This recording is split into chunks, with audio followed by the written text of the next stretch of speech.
खाने की थाली माँ के हाथ में देख मुझे नहीं खाना कहता हुआ कुछ दादी के पीछे जा छुपा। जब नहीं खा रहा है तो क्यों जिद कर रही हो बच्चे के साथ। कुछ की दादी ने उसकी माँ से कहा, आप चुप रहिए, आपने तो और इसे बिगाड़ रखा है। माँ गुस्से में बोली और मेज पर थाली रख कर चली गई। माँ के जाने के बाद दादी ने कुछ से कहा, कहानी सुनोगे? कुछ उछलकर दादी के सामने आ बैठा और बोला, हाँ सुनूंगा। दादी ने कहानी शुरू किया और एक एक निवाला उसके मुंह में डालती गई। कहानी खत्म होने से पहले ही उसका खाना खत्म हो गया। दादी ने कहानी रोक दी। फिर क्या हुआ बोलो ना दादी, कुछ ने कहा। आगे का तो मैं भूल गई, जब याद आएगा तो सुनाऊंगी। दादी इसी चालाकी के साथ उसे खाना खिलाती थी। तुम बहुत भुलक्कड़ हो, कहकर कूदता हुआ कुश वहाँ से चला गया और अपने खेल में लग गया।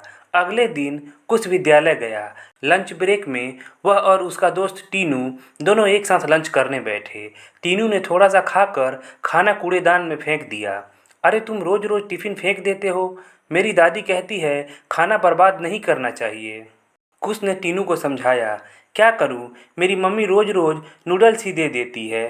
टीनू ने मुंह बनाते हुए बोला, तुम्हें पता है मैं कभी मम्मी के हाथ से नहीं खाता हूँ। क्यों? टीनू ने आश्चर्य से पूछा। जब दादी खिलाती है तो बहुत अच्छी अच्छी कहानियाँ भी सुनाती है। तुम्हारी दादी तुम्हारे साथ रहती है?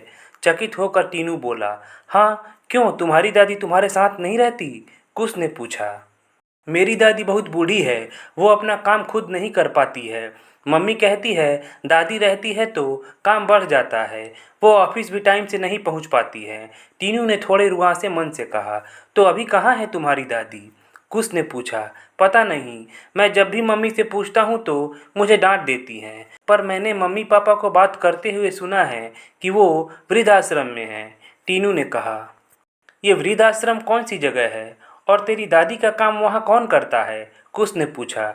पता नहीं मुझे, पर मैं जब बड़ा हो जाऊँगा तो दादी को अपने साथ रखूँगा, उनके सारे काम मैं कर दूँगा।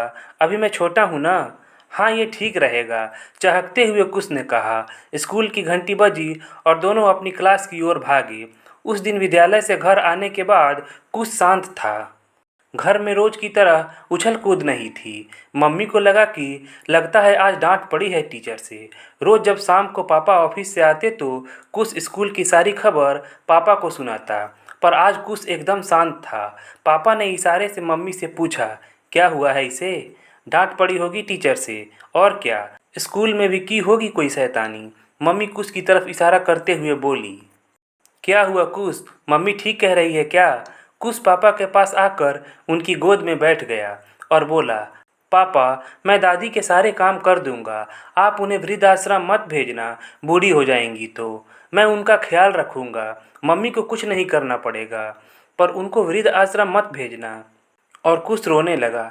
पापा को लगा कि मम्मी ने आज दादी को कुछ कहा है जिसका असर बच्चे पर पड़ा है। गुस्से से मम्मी की ओर देखा, फिर उन्होंने दादी से पूछा, क्या हुआ है आज?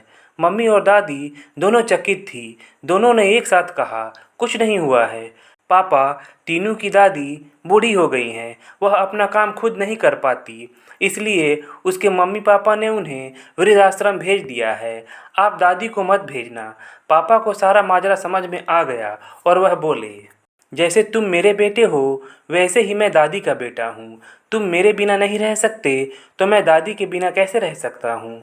इसलिए दादी यहीं और हमेशा हमारे साथ रहेंगी, कहीं नहीं जाएंगी।